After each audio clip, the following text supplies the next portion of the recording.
Mesdames, Mesdemoiselles et Messieurs, bonjour à toutes et à tous ou bonsoir. Cela dépend de l'heure à laquelle vous recevez cette vidéoconférence de l'unique samouraï que je suis. Soyez encore une fois les bienvenus. Vous êtes sur votre tribune très adorée, la tribune d'éveil des consciences.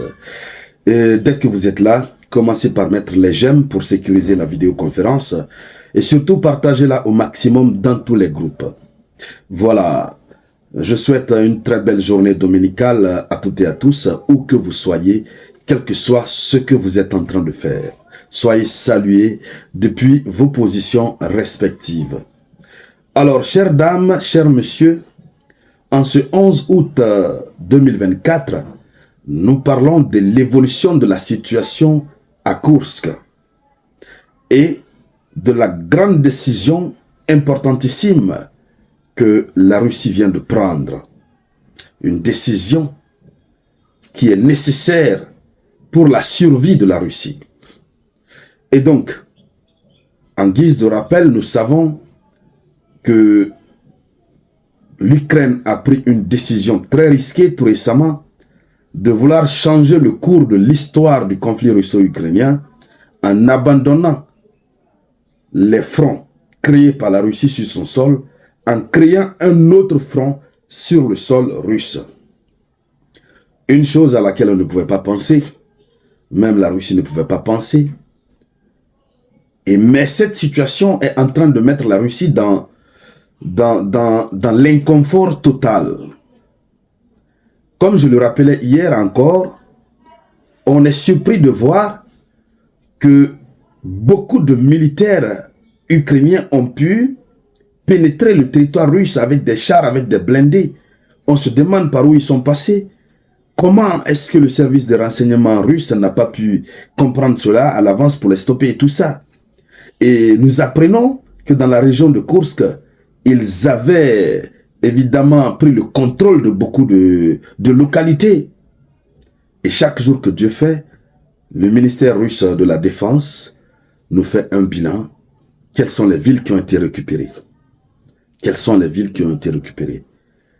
Mais malgré cela, malgré que les soldats ukrainiens se sont retirés d'une autre manière, à travers leur envoi au repos éternel, vous avez des analystes qui estiment que ce n'est pas la solution. Le retrait des troupes ukrainiennes sur le sol russe n'est pas la solution. La Russie doit passer à une phase supérieure. Beaucoup d'analystes, nous allons voir un d'entre ces analystes tout à l'heure, estiment que la Russie doit passer à une phase supérieure. Puisque cette attaque, cette offensive, on va le dire ainsi, à laquelle Kiev a procédé par surprise, était un test bien planifié, bien préparé par les États-Unis d'Amérique. Si la Russie ne prend pas la décision qu'elle vient d'annoncer, que nous allons voir tout à l'heure, c'est que la Russie s'est laissée avoir. Et donc, mesdames, mesdemoiselles et messieurs, c'est de tout cela que nous allons parler dans le cadre de cette vidéoconférence. Mais avant de continuer, je vous demande, premièrement, allez-y sur Play Store ou Apple Store, téléchargez l'application Moyen Express. Oui. Ensuite, mettez les j'aime ici et partagez la vidéoconférence au maximum. Au maximum.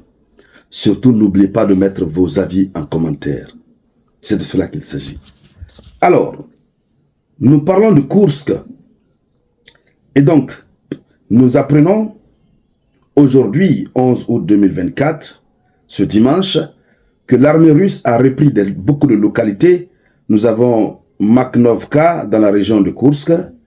Voilà, les troupes russes ont également occupé tout le territoire de Koronevo. Donc, vous avez beaucoup de villages qui étaient déjà passés presque sous le contrôle ukrainien, ou bien sous le contrôle de l'OTAN, on va le dire ainsi, mais qui sont en train d'être récupérés petit à petit par les Russes. Les soldats ukrainiens ont été stoppés. Maintenant, vous avez cet analyste, Stratford, je crois que c'est un analyste, qui dit ceci: si la Russie ne répond pas résolument à l'attaque des forces armées ukrainiennes dans la région de Koursk, alors les États-Unis d'Amérique auront les mains libres. Oui, les États-Unis d'Amérique auront les mains libres. Pourquoi il le dit? Il dit, nous parlons des États-Unis qui cherchent précisément ces lignes rouges, c'est-à-dire les failles dans le système de défense russe. Ils ont cherché des failles dans le système de défense russe au niveau des fronts, sur le territoire ukrainien. Ils n'en ont pas trouvé. Souvenez-vous, l'été dernier, la grande contre-offensive ukrainienne qui avait été annoncée en toute pompe, au compte de laquelle vous avez plusieurs équipements militaires qui avaient été mobilisés, la réussite de cette contre-offensive dépendait de quoi? La découverte des failles dans le système de défense de la Russie. Mais ils n'avaient pas trouvé à l'époque ce qui avait entraîné l'échec de la contre-offensive. On a tous vu cela avec nos deux yeux. Et toujours l'OTAN, avec à sa tête les États-Unis, cherche une faille.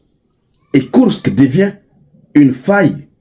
Donc ils savent désormais qu'en dehors de Koursk, ils peuvent aller pénétrer d'autres parties du territoire russe et faire la même chose qu'ils ont fait à Koursk. C'est pourquoi ce monsieur dit, il dit l'offensive des forces armées ukrainiennes dans la région de Koursk a tout simplement d'énormes conséquences. Il ne suffit pas de chasser les forces armées ukrainiennes hors du territoire russe. Ce n'est pas la solution. La solution, c'est de répondre résolument. Donc, l'analyste conclut en disant que désormais, l'avenir de la Russie et l'escalade du conflit dépendront de des décisions ultérieures que la Russie va prendre. Alors, quelle a été la réponse de la Russie? Qu'est-ce que la Russie dit par rapport à tout ça? Vous avez le ministre des Affaires étrangères russe, Sergueï Lavrov, qui est sorti, qui a fait une déclaration. Il dit que la Russie va répondre de la manière la plus correcte. On attend de voir. Mais quoi qu'il advienne de façon globale, ce que nous devons retenir dans cette situation, c'est que nous sommes en face de l'escalade. La situation russo-ukrainienne a pris une autre tournure. C'est de cela qu'il s'agit. Et donc, mesdames, mesdemoiselles et messieurs, sur ces mots et tons, je vous dis donc merci à toutes et à tous pour votre contribution, noble contribution à la réalisation de cette vidéoconférence. Je vous reviens tout à l'heure avec de nouvelles actualités. C'était la voix de votre unique samouraï.